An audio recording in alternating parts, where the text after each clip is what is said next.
受到西南风的影响，这南部地区最近拢伫咧落大雨，有的时阵阁会雷公四呐。这屏东的后壁乌鱼港下晡着民众去互这雷公卡着，也因为这雨落了真大，宝淡水库早起也易洪性下水。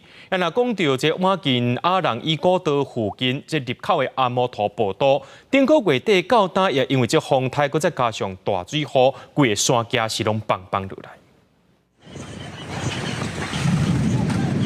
当咧落雨，远远看到一条线啊，所来听到单雷公。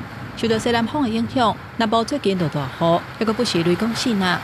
车到下晡，屏东恒春后壁湖的海坪，有民众去互雷公卡着送病院。施行 CPR 后，伤患恢复意识，脚踏车人员评估伤患意识清醒，身体虚弱无力，给予非在吸入型面罩及心电图监测，后送恒春旅游医院。大水一直下落来，宝淡水库这2天持续调节性排水。 再去做预防性下水，不过连日的大雨造成的影响唔难安尼尔。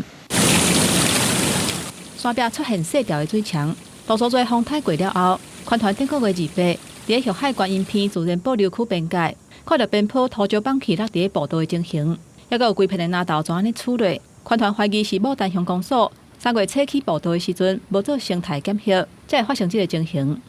以前旧山东也只是小小的落阿朗伊收费处的入口前面有一块是没有施工的，它就完全没有任何崩塌的情况，所以很明显这次这个灾害它不是人祸。面对这个，土石已经派人清理好势，伊认为放弃是地质等等的因素所致。它是页岩的顺向坡，你有风吹啊，下雨都会掉啊，那个量不会很多了，那个不用半天就清完了。